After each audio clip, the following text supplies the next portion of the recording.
Leadership Academy, India's top coaching institution for civil services preparation. Join us online to get most enriching experience from best faculty with excellent notes and specially designed courses. To join the batch, download Nandi Pius Academy app from Google Play Store. For more information, contact 9511-280-465. नमस्कार मित्रांनो, ज्ञानदीपमध्ये तुम्हा सर्वांचं पुन्हा एकदा स्वागत आहे. या काही सेशन्स मध्ये आपण जिओग्राफी ऑप्शनलचे जे काही महत्त्वाचे इश्यूज आहेत ते समजून घेण्याचा प्रयत्न करतोय, जेणेकरून geography optional as in subject कसा आहे, काय काय मुद्दे आपण त्यामध्ये डिस्कस करतो, तर त्या सगळ्यांची माहिती आपल्याला मिळेल आणि प्रश्न कशा प्रकारे विचारले जातात त्याचा सुद्धा आपल्याला अंदाज येईल. मागच्या काही सेशन्स मध्ये आपण बेसिक्स डिस्कस केले आहेत, जेणेकरून आपली एक फंडामेंटल अंडरस्टँडिंग डेव्हलप होते. लास्ट काही सेशन्स मध्ये आपण जे अर्थचं इंटरनल स्ट्रक्चर आहे त्याची चर्चा केली.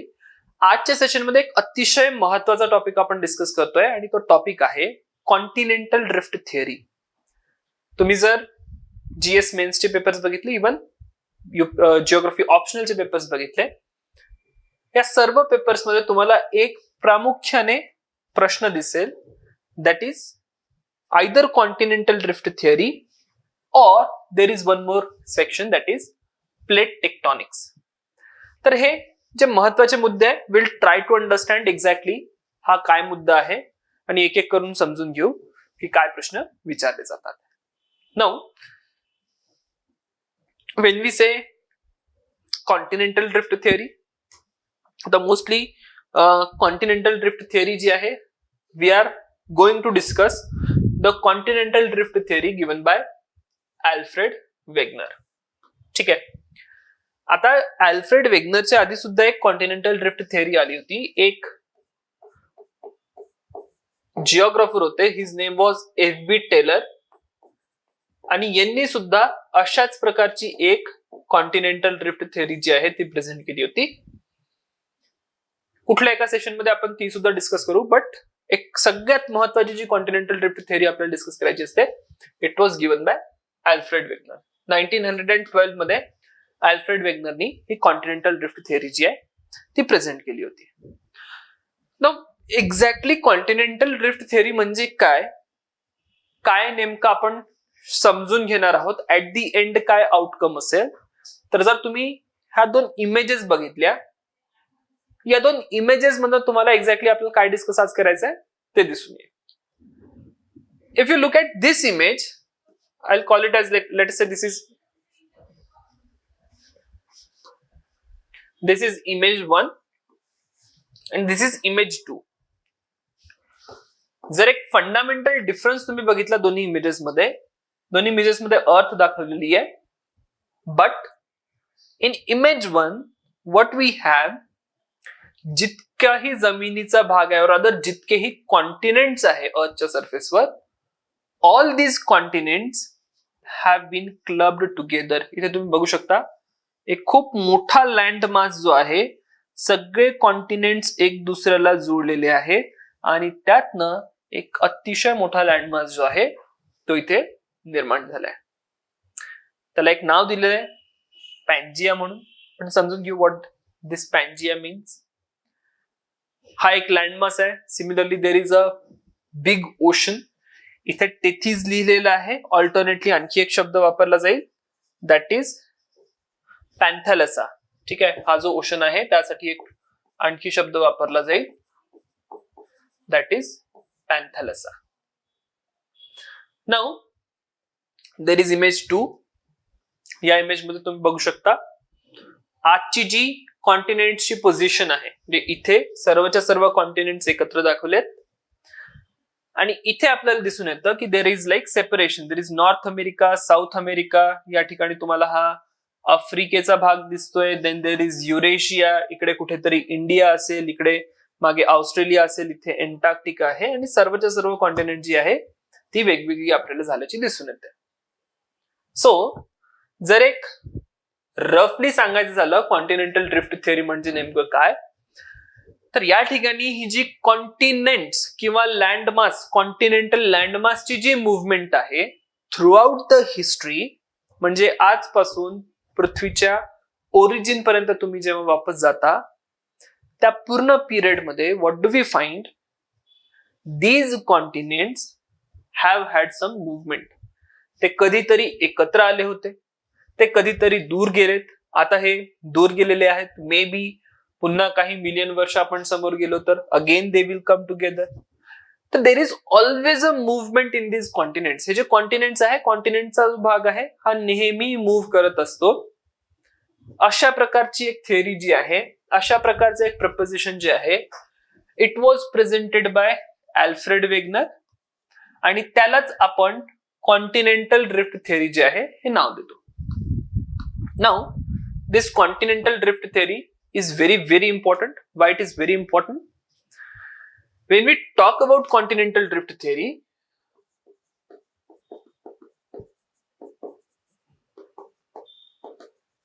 याची आयडिया जी आहे, it was presented in 1912 by Alfred Wegener and याचा अल्टिमेट इम्पॅक्ट जो असेल कॉन्टिनेंटल ड्रिफ्ट थिअरीचा, ही थिअरी परफेक्ट नव्हती. या थेअरीपासनं खूप सारी अंडरस्टँडिंग आणि बेसिक डेव्हलप होतात and finally we come to a theory called as plate tectonics. आता ही जी प्लेट टेक्टॉनिक्सची थिअरी आहे, it is most important theory. म्हणूनच तुम्हाला जिओग्राफी ऑप्शनल असेल किंवा कुठलाही जिओग्राफीचा पेपर असेल, you will find a question on this particular thing, that is plate tectonics. Why? Because plate tectonics मधनं आपल्याला माउंटेन्स कशी बनली, जसे वी टॉक अबाउट हिमालय, मागच्या एका सेशन मध्ये रेफरन्स दिला होता. खूप सारी वोल्कॅनिक ऍक्टिव्हिटी कशा प्रकारची आहे, कुठे कुठे काय काय वोल्कॅनिक ऍक्टिव्हिटी होते त्याची आपल्याला माहिती मिळते, का ती वोल्कॅनिक ऍक्टिव्हिटी होते, वोल्कॅनिक आयलंड्स कशा प्रकारे बनलेत याची आपल्याला माहिती मिळते. Further we also get to know about the geological history of earth. ठीक आहे, इतिहासामध्ये पृथ्वीवर कशा प्रकारच्या कंडिशन्स होत्या ह्या सुद्धा आपण या थिअरी मधनं कन्स्ट्रक्ट करू शकतो. ही जी प्लेट टेक्टॉनिक्स थिअरी आहे, प्लेट टेक्टॉनिक्स थिअरीचे रूट्स कुठेतरी आपल्याला कॉन्टिनेंटल ड्रिफ्ट थिअरी मध्ये दिसून येतात. 1912 मध्ये ही कॉन्टिनेंटल ड्रिफ्ट थिअरी प्रेझेंट केली गेली होती. Now at the time which this continental drift theory was presented, जो आपला सायंटिफिक नॉलेज होतं किंवा आपला जी सायंटिफिक ऍडव्हान्समेंट होती ती आज इतकी नव्हती. वर्ल्ड वॉर II नंतर खूप मोठ्या प्रमाणात सायंटिफिक ऍडव्हान्समेंट. आता मागच्या एका याच्यामध्ये लेक्चरमध्ये मी सिझमोग्राफ्स कसं वर्ल्ड वॉर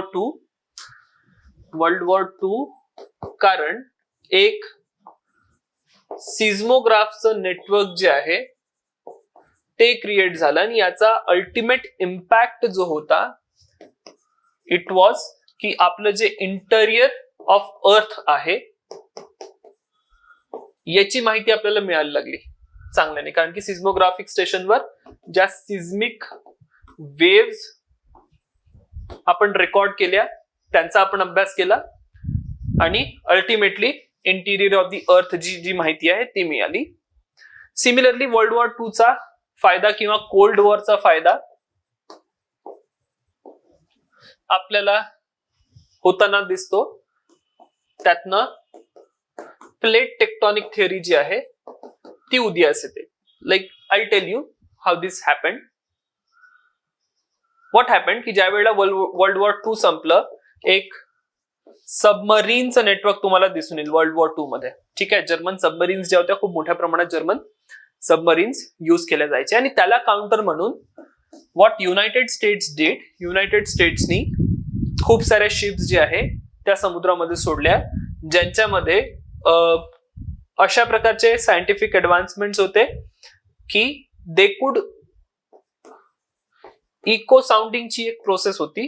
इको साऊंडिंग म्हणजे जे सोनार वगैरे असतात, ऍडव्हान्स सोनार असतात, इको साऊंडिंग केली जाते आणि पाण्याच्या खाली काय काय आहे ते आयडेंटिफाय करण्याचा प्रयत्न केला जातो. तर अशा प्रकारची एक खूप सारी शिप्स जी आहे ती वेगवेगळ्या ओशन्स मध्ये जाते आणि त्यातनं खूप सारा डेटा जनरेट होतो आणि हा डेटा जो आहे जनरेट झाला याचा अभ्यास करून आपल्याला ओशन फ्लोअर कशा प्रकारचा आहे ते समजून येतं. And ultimately we come to the theory of plate tectonics. ठीक आहे. So this is after world war II. We could establish plate tectonics with the help of advanced science. But when it comes to continental drift theory का pioneering म्हटली जाते, का इतकी महत्वाची म्हटली जाते, why it is the radical step, why it is most important, the reason is या वेळेला इतकी सारी माहिती आपल्याजवळ नव्हती. बट अल्फ्रेड वेगनरनी एक खूप इंटरेस्टिंग थिअरी प्रेझेंट केली आणि in that theory he was close enough to plate tectonics. आज जी सर्वमान्य प्लेट टेक्टॉनिक ची थिअरी आहे, he was very very close to that. Now we'll try understanding exactly काय मुद्दा होता. तर Alfred Wegener he was not after the movement of म्हणजे त्याला प्लेट टेक्टॉनिक्स काय होत आहे किंवा पृथ्वीच्या सरफेसवर कशा प्रकारच्या हालचाली होत आहेत, what are these movement or geology. He was never a student of geology. Rather, I would be wrong to say, but he was not interested in understanding the geology of these regions. किंवा प्रत्येक continent किंवा अर्थच्या geology बद्दल अभ्यास जो आहे Alfred Wegener करत नव्हता. What Alfred Wegener was after, he was trying to understand, he wanted some explanation for the climatic changes of the past. ठीक है. He wanted to understand climate of the past. Now why he wanted to understand climate of the past? So जर तुम्ही भारतातल्या अनेक भागांमध्ये गेला, right now if you take example of India, मी एक rough map draw करतो इथे. India is a tropical country. Correct? India is a tropical country. There is a heat, intense heat in all the regions. इथे कुठेतरी आपल्याला tropic of cancer दिसून येतो. या पूर्ण भागामध्ये तुम्हाला ट्रॉपिकल फॉरेस्ट दिसून येतील, ट्रॉपिकल कंडिशन्स दिसून येतील.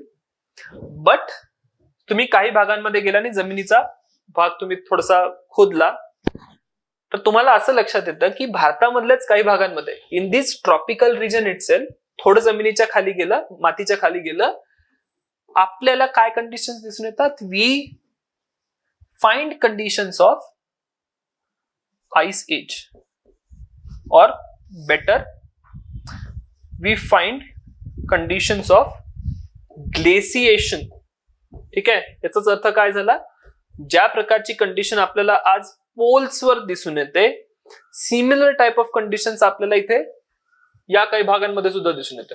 कुठे इथे सुद्धा दिसून येईल, provided you go beneath the surface of the earth. Right. हा पूर्ण रिजन ट्रॉपिकल आहे.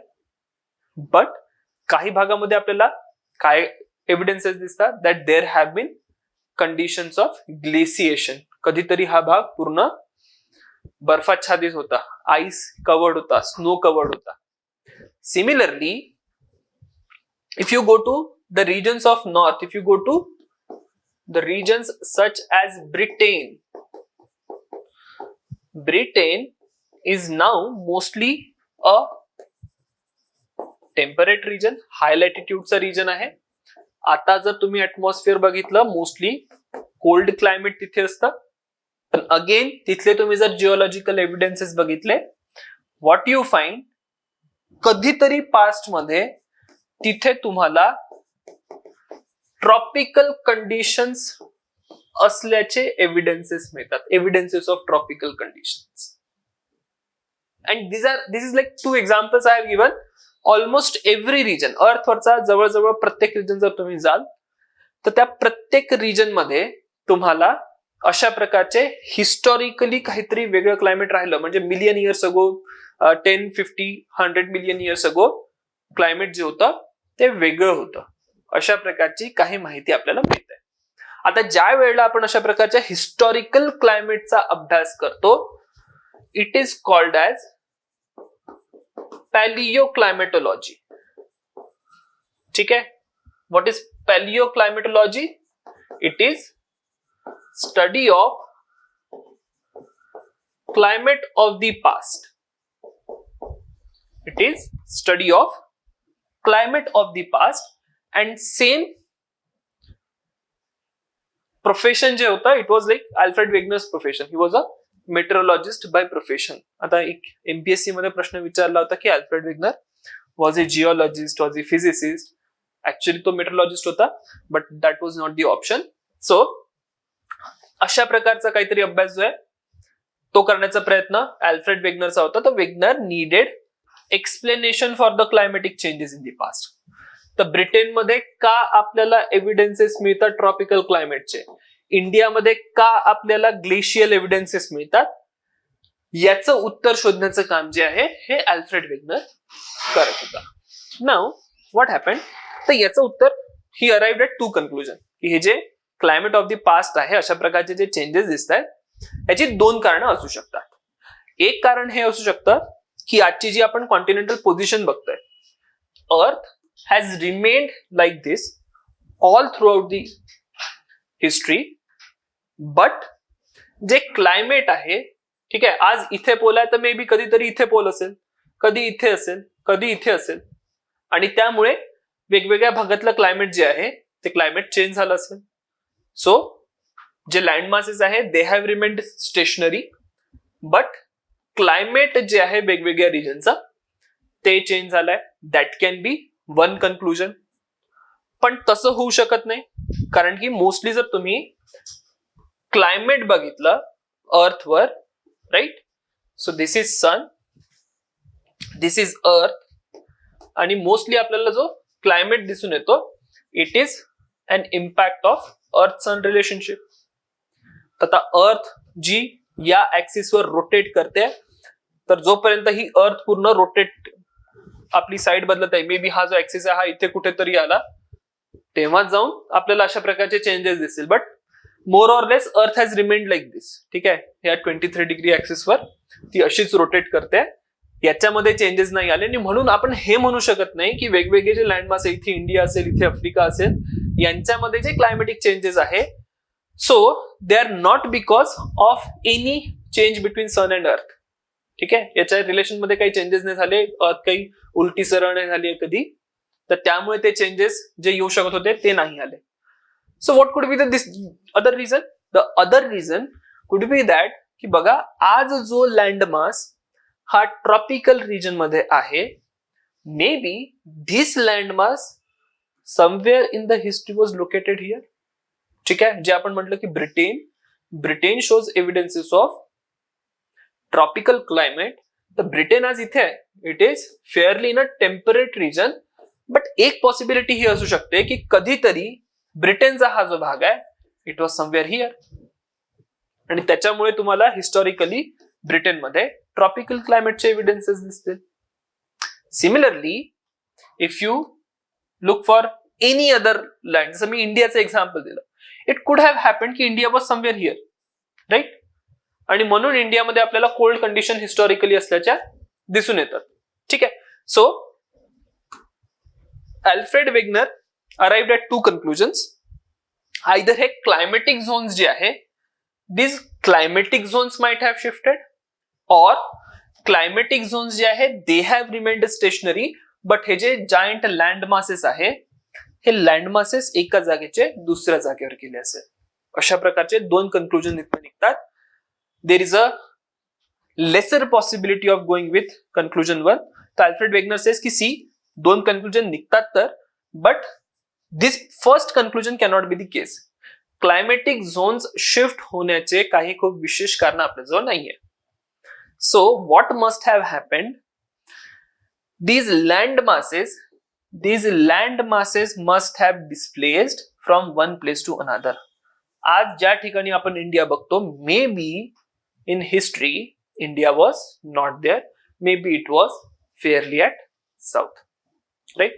And Alfred Wegener he goes with the second explanation.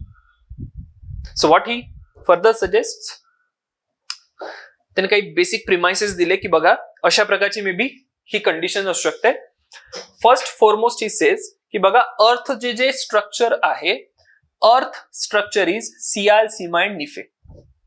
ठीक आहे, अर्थचं जे स्ट्रक्चर आहे, again we have already understood it. There is uppermost part that is sial, beneath it there is sima and further there is nife. Same structure Alfred Wegener सुद्धा follow करतो, कारण की त्यावेळेला already मी सांगितलं की त्यावेळेला इतकं नॉलेज नव्हतं की इंटिरियर ऑफ दी अर्थ कसं असायला हवं. जे आपण क्रस्ट, मॅन्टल आणि कोरची चर्चा केली त्याची आयडिया इतकी क्लिअर नव्हती.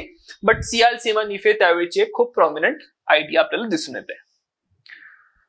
फर्दर अल्फ्रेड वेगनर सेज की बघा हा जो सियालचा भाग आहे it is a continental crust, आणि जो ओशनिक क्रस्ट आहे it is nothing but upper part of the sima. What he says, sial is a continental crust आणि ओशनिक क्रस्ट जो आहे it is the upper part of the sima. Fine. Further he suggest की हा जो sial आहे continental क्रस्टचा भाग आहे, it is floating over sima, म्हणजेच ओशनिक क्रस्टवर it is floating without any resistance. If this is सियाल अँड इफ दिस इज सीमा, ठीक आहे, हे आपला ओशनचा भाग झाला. हा जो भाग असेल दिस इज ओशनिक सर्फेसेस अँड दिस सियाल it is floating over Seema without any resistance. So that is what the suggestion of Alfred Wegener is. Now he introduces two concepts.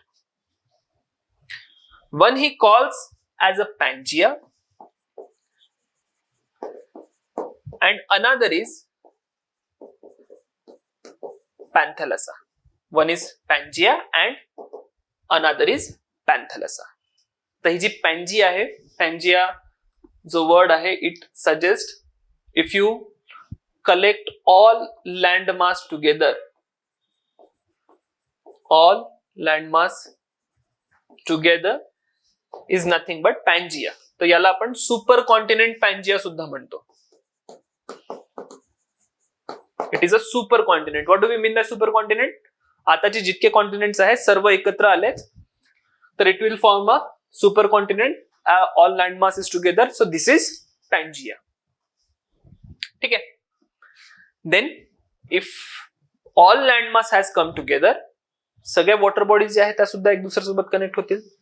So largest extent ची जी वॉटर बॉडी असेल, सगळ्यात मोठी water body जी असेल it will be a Panthalassa. So it is a water body or a large ocean. It's a large ocean. So that is how the idea of Pangaea and Panthalassa exist. ठीक आहे, getting this? Fine. Now basic premise मध्ये काय काय, सियाल, सीमा, निफे structure. Then हा जो sial आहे, sial is floating over sima. Pangaea is there surrounded by Panthalassa. जर आयडिया आणखी क्रिस्टल क्लिअर पाहिजे असेल तर just look at this diagram. This whole is Pangaea, this whole is water body, it is Panthalassa. Then this Pangea he says की बघा हा जो Pangea होता, हा Pangea तुटतो आणि या Pangeaचे दोन भाग होता. वन इज लॉरेन्शिया किंवा याला अंगारा लँड सुद्धा म्हटलं जातं and another is Gondwana land. So let us understand what this Laurentia and Gondwana land is. तर Alfred Wegener goes some 200 to 300 million years ago. There was a supercontinent called as Pangea, and this Pangea it breaks into two. दोन याचे भाग होतात. याचा जो एक भाग आहे, एका भागाला आपण म्हणतो लॉरेशिया, ऑल्टरनेटली याला अंगारा लँड सुद्धा म्हटलं जातं. आणि जो दुसरा भाग आहे it is called as Gondwana land.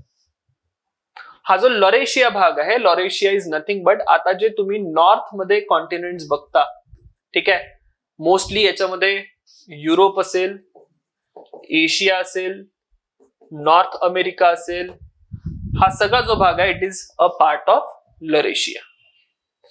Now when we talk about Gondwana land, पॅन्जियाचे दोन तुकडे होऊन एक लॉरेशिया दुसरा गोंडवाना लँड, तर याच्यामध्ये mostly we talk about India, we talk about Africa, we talk about Australia, we talk about Antarctica, याच्यामध्येच आपण साऊथ अमेरिका सुद्धा इन्क्लूड करू.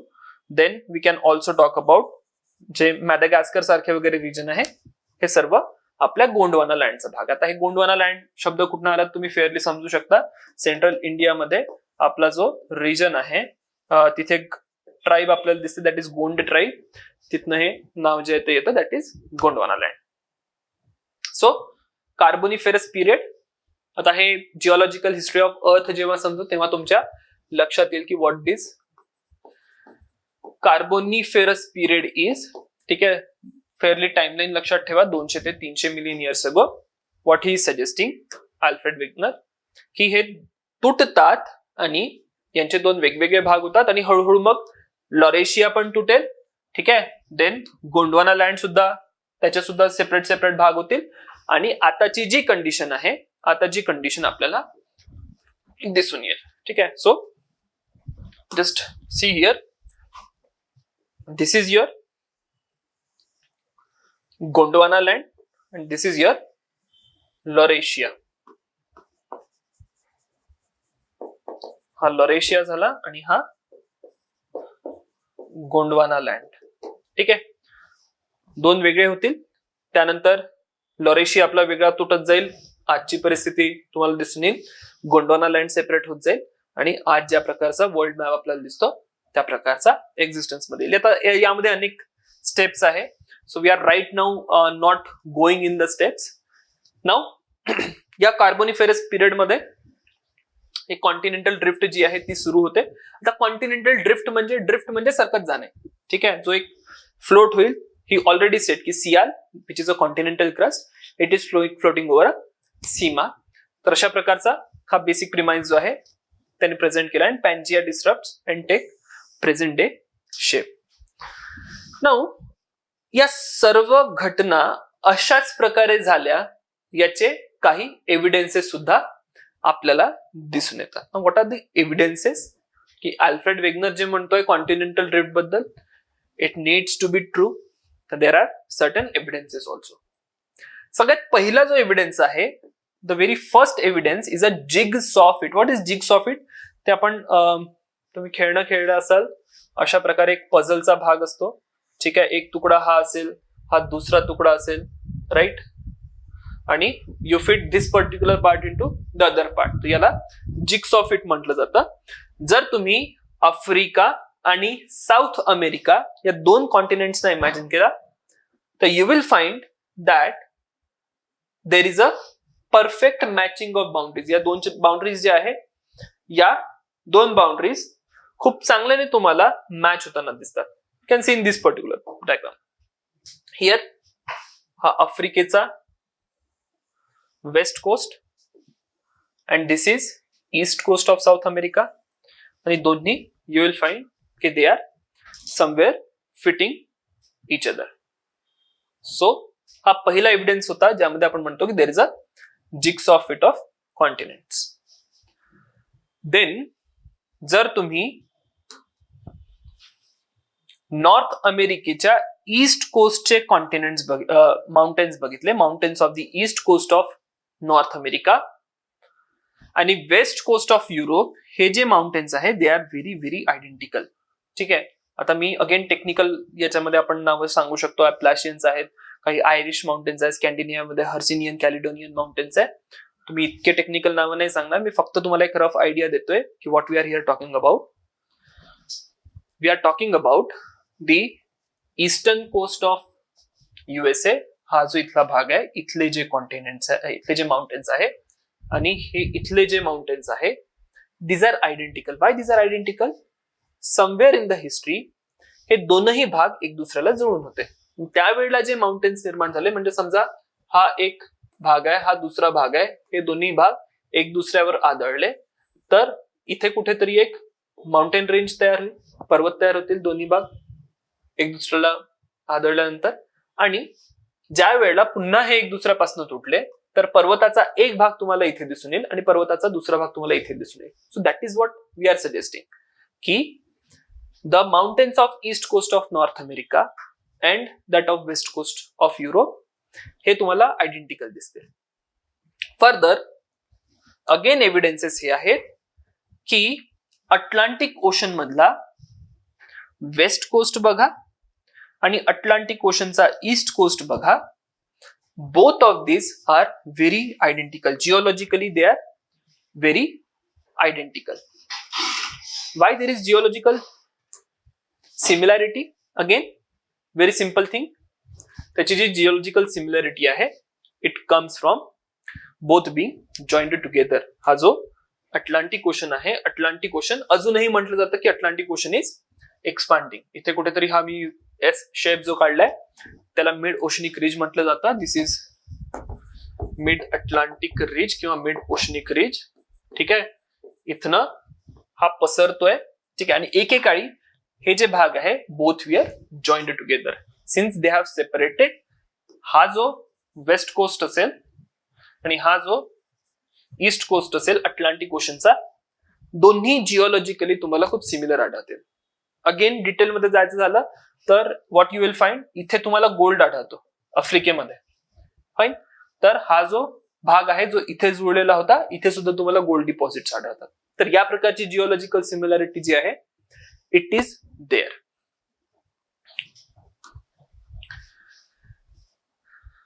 Then there is a similarity of fossil and vegetation. जर आपण India, South Africa, then Australia, Antarctica, Madagascar या सर्वांचे fossil evidences बघितले, they are having a similarity. Fine. So there is you will find अशा प्रकारचे तुम्हाला काही फॉसिल्स आढळतील. एक सायनोगॅथस म्हणून फॉसिल रिमेन आहे. ठीक आहे, एक रेप्टाईल होता तो, हा तुम्हाला या भागामध्ये आढळतो. तर साऊथ अमेरिकेमध्ये सुद्धा आढळतो, आफ्रिकेमध्ये सुद्धा आढळतो. देन देर इज लिस्ट्रोसॉर्स, हा एक रेप्टाईल होता. याचे एव्हिडन्सेस आपल्याला आफ्रिका, मॅदागास्कर, इंडिया आणि अंटार्क्टिकामध्ये आढळतात. Then there is a kind of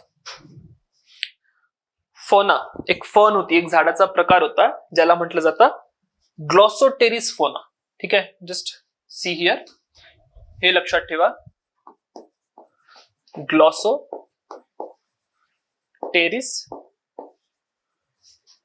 fauna एक वनस्पतीचा प्रकार आहे, एक व्हेजिटेशनचा प्रकार आहे. And this vegetation you will find south अमेरिकेमध्ये आढळते, आफ्रिकेमध्ये आढळते, मॅदागास्कर, इंडिया, अंटार्क्टिका आणि ऑस्ट्रेलिया.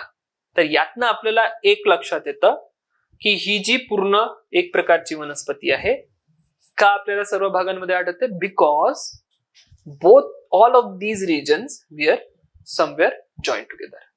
ठीक आहे. So this is again an evidence from fossils. Further there is a geodetic evidence. Geodetic evidence म्हणजे जेही जिओलॉजिकली आपण डेटिंग करतो, किंवा सॉरी जिओलॉजिकल डेटिंग नाही, हे जे काही जिओलॉजिकल सर्फेसेस आहे यांना आपण स्टडी करतो, त्यातनं आपल्याला जी माहिती मिळते दॅट इज जिओडेटिक एव्हिडन्स. आणि हे जे जिओडेटिक एव्हिडन्स आहे त्यात आपल्याला हे लक्षात येतं की जो ग्रीनलँडचा भाग आहे it is drifting westward at a 20 centimetre per year. ठीक आहे. व्हॉट वी सेड की कॉन्टिनेंटल पार्ट जो आहे हा मूव्ह होतोय, हा शिफ्ट होतोय.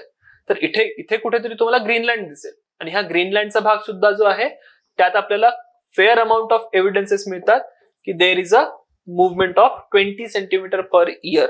आणि ही 20 सेंटीमीटर पर इयरची जी मुवमेंट आहे ही अतिशय विजिबल अशी मुवमेंट तुम्हाला दिसून येईल. ठीक आहे. तर तो सुद्धा एक एव्हिडन्स जो आहे तो आपल्याला दिसून येतो. देन यावर अनेकदा प्रश्न विचारला जाऊ शकतो लेमिंग्सवर. कुठेतरी हे न्यूज मध्ये सुद्धा तुम्हाला दिसून येईल. दर 4 वर्षात, आता हे अंदाज आहे की दर 4 वर्षात लेमिंग्स जे आहेत, लेमिंग्स कुठे राहतात बाय द वे ते सांगून देतो. हा जो भाग आहे वेस्टर्न युरोप, दिस पर्टिक्युलर पार्ट, या भागामध्ये तुम्हाला एक सस्यासारखा किंवा उंदरासारखा त्याच्या मधोमधला एक प्राणी असेल त्याला म्हटलं जातं लेमिंग. ठीक आहे. दर 4 वर्षांनी लेमिंगचं पॉप्युलेशन बर्स्ट होतं. खूप मोठ्या प्रमाणात लेमिंगचं पॉप्युलेशन जे आहे ते वाढतं. आणि जसं लेमिंगचं पॉप्युलेशन वाढतं, what lemmings do, lemmings they move westward. आता हा जो वेस्ट युरोपचा भाग आहे, इथनं जर लेमिंग्स वेस्टकडे जायला लागले तर अल्टिमेटली काय होईल, ते न कळत दे मूव्ह वेस्टवर्ड, बट न कळत काय होतं, ते पाण्यात पडतात. फाईन. पण पहिला प्रश्न आहे की ते वेस्ट जातात का? तर हा तुम्ही लँडमास बघा. ज्या वेळेला सर्व लँड एकत्र होती, इथे जो लेमिंग असेल, इथलं पॉप्युलेशन जर वाढलं, it will try to go westward. And as it is going westward, it would go in North America. कारण की नॉर्थ अमेरिका आणि युरोप एकेकाळी जुळलेले होते. तर जेनेटिक मेकअप जो आहे, एवढ्या मिलियन्स ऑफ इयर्सचा जो जेनेटिक मेकअप आहे लेमिंगचा, तो त्यांना सांगतो की बघा पॉप्युलेशन झालं तर चिंता करायची नाही, कारण की पश्चिमेकडे खूप सारी जागा आहे, वेस्टमध्ये खूप सारी जागा आहे. So go west. इथे पॉप्युलेशन बस झालं तर they would go west, right. But न कळत त्यांना हे लक्षात येत नाही, कारण की certainly they don't have that level of understanding. So त्यांना हे लक्षात येणार नाही की भलेही आपलं जेनेटिक मेकअप आपल्याला सांगतोय की वेस्टकडे जा, बट आता जी पास्ट मध्ये कंडिशन होती, नॉर्थ अमेरिका आणि युरेशिया एकत्र होते, आता ते नाहीये. So what happens, these lemmings end up in the ocean. ठीक आहे. तर ही फिनॉमिनो जी आहे ती असं म्हटलं जातं की खूप क्युरिओसिटीने बघितलं जातं की हे लेमिंग्स जे आहे ते इतकं सुसाईड का करतात. But they are not decreasing their population. Suicide करून असं डिक्रीज करतायत बा पॉप्युलेशन, असं काही नाहीये. कारण की पॅन्जिया ज्या वेळेला होता, युरेशियन नॉर्थ अमेरिका एक दुसऱ्याला जुळून होतं, म्हणून त्यांचा तो जेनेटिक मेकअप त्यांना सांगतोय की वेस्टकडे गेलं की ईस्ट मधलं पॉप्युलेशन बर्डन जे आहे ते कमी होऊन जाईल. So that is also one evidence which says की देर इज अ पॉसिबिलिटी की सगळे कॉन्टिनेंट्स एकत्र होते. नाउ फायनली ग्लोसोटेज फॉनाबद्दल आपण बोललो, आणि there is Carboniferous glaciation evidences. आता मी तुम्हाला सांगितलं की आपल्याला इंडियामध्ये सुद्धा काही एव्हिडन्सेस दिसून येतात जिथे आपण ग्लेशियल एव्हिडन्सेस बघू. ठीक आहे. एक दगडाचा प्रकार असतो, त्याला म्हटलं जातं टायलाइट. ठीक आहे. टायलाइट कधी निर्माण होतो? टायलाइट रॉक म्हणा किंवा टायलाइट डिपॉझिट म्हटलं जातं. So these are evidences of glacial conditions. ठीक आहे. ज्या ज्या ठिकाणी ग्लेशियर्स असतील तिथे जे दगड तयार होतात किंवा तिथे जे रॉक्स क्रिएट होतील, these are called as tillite deposit. एक ग्लेशियर्स बद्दल जेव्हा बोलू तेव्हा विल डिस्कस. एक टील शब्द असेल, सेडिमेंट जे असतात, ग्लेशियल सेडिमेंट, ग्लेशियर पासून जी सेडिमेंट तयार होतं त्याला टील म्हटलं जातं. या टील पासून जो डिपॉझिट तयार होतो दॅट इज टायलाइट डिपॉझिट. आता भारतामध्ये सुद्धा टायलाइट डिपॉझिट आढळतात, right. That is what where we started, की भारतामध्ये आपल्याला ग्लेशियल कंडिशन्स आढळतात in form of tillite deposit. तर टायलाइट कुठनं आले? कधीतरी भारतामध्ये सुद्धा ग्लेशियल कंडिशन्स असायला हव्या. So when there was Carboniferous period, जेव्हा भारत आपल्याला इथे कुठेतरी साऊथला दिसतो, तर या भागामध्ये जे कार्बोनिफेरस ग्लेसिएशन झालं, त्या कार्बोनिफेरस ग्लेसिएशनचा जो इम्पॅक्ट आहे, कार्बोनिफेरस ग्लेसिएशनचा इम्पॅक्ट आपल्याला या ग्लेशियल एव्हिडन्सेस मध्ये दिसून येतो. So these are some evidences which tell us की अशा प्रकारची मुवमेंट जी आहे ती झालेली आहे. नाउ आपण हे इस्टॅब्लिश केलं की हो, हे जे कॉन्टिनेंटल लँड मासेस आहे त्याच्यामध्ये मुवमेंट झाली. आता ही मुवमेंट कशी झाली, तर त्याच्यासाठी काही फोर्सेस अल्फ्रेड वेगनरने सांगितले. फोर्सेसच्या आधी त्यांनी 2 प्रकारच्या मुवमेंट सांगितल्या की बघा, हे जितकेही लँड मासेस आहेत त्याच्यामध्ये आपल्याला 2 प्रकारच्या मुवमेंट दिसतात. वन इज इक्वेटोर वर्ड मुवमेंट, ठीक आहे, and another is westward movement. म्हणजे एक इक्वेटरकडे मुवमेंट होईल, दुसरी वेस्टकडे मुवमेंट होईल. तर जी इक्वेटोरियल मुवमेंट आहे, एक ग्रॅव्हिटेशनल डिफरन्शियल फोर्स असतो आणि फोर्स ऑफ बायन्सी असतो. ठीक आहे. What is gravitational differential force? तर बघा, हा एक लँडमास आहे जो अर्थवर आहे. So it is being pulled by the centre, कारण की अर्थचा जो ग्रॅव्हिटेशनल फोर्स आहे तो त्या लँडमासवर सुद्धा काम करेल, right. At the same time हा इतका मोठा लँडमास आहे त्याचा सुद्धा आपला एक ग्रॅव्हिटेशनल फोर्स असेल. तर लँडमासचा ग्रॅव्हिटेशनल फोर्स आणि अर्थचा इनऑल ग्रॅव्हिटेशनल फोर्स याच्यामध्ये एक डिफरन्शियल फोर्स क्रिएट होईल. त्यातनंही इक्वेटरवर्ड मोशन जी आहे ती क्रिएट होते. At the same time there is force of buoyancy because we suggested की हा जो लँडमास आहे it is floating over sima. आता हा खूप टेक्निकल पार्ट आहे, ठीक आहे. मी एक रफ आयडिया देते की व्हॉट दिस ग्रॅव्हिटेशनल फोर्स और फोर्स ऑफ बायन्सीज, बिकॉज याच्यामध्ये खूप सारे मॅथमॅटिकल इक्वेशनचा वापर करून आपण हे समजू शकतो. But right now that is not needed. फक्त 2 शब्द जे आहे ते लक्षात ठेवा. There is one gravitational differential force and another is force of buoyancy, ज्यामुळे आपल्याला इक्वेटोरियल मुवमेंट जी आहे लँडमासची ती दिसून येते. Then there is a westward movement also, आणि ही जी वेस्टवर्ड मुवमेंट आहे it is because of gravitational force of sun and the gravitational force of moon. तर हे 2 फोर्सेस रिस्पॉन्सिबल असतील हे कॉन्टिनेंट्सना ड्रिफ्ट करवण्यासाठी, ठीक आहे. तर एकंदरीत अशा प्रकारे ही प्रोसेस जी आहे ती प्रोसेस अल्फ्रेड वेगनरनी इस्टॅब्लिश केली. नाऊ इथून पुढे आपण नेक्स्ट पार्ट मध्ये कंटिन्यू करू. आपण हे बघू की या अल्फ्रेड वेगनरच्या कॉन्टिनेंटल ड्रिफ्ट थिअरी सोबत एक्झॅक्टली काय प्रॉब्लेम्स होते आणि कशा प्रकारे आपण पुन्हा एका थिअरीवर पोहोचतो that is similar to this particular theory but much refined. खूप सारे एक्सप्लेनेशन आपल्याला त्यामध्ये मिळतात, खूप सारी क्लॅरिटी येते वेगवेगळ्या फिनॉमिना बद्दल. That will be theory of plate tectonics. So इथनं कंटिन्यू करू नेक्स्ट पार्ट मध्ये and we will understand what plate tectonics is. So see you then. Have a good time and take care. Jnandeep Academy, India's top coaching institution for civil services preparation. Join us online to get most enriching experience from best faculty with excellent notes and specially designed courses. To join the batch, download Jnandeep IAS Academy app from Google Play Store. For more information, contact 9511 280 465.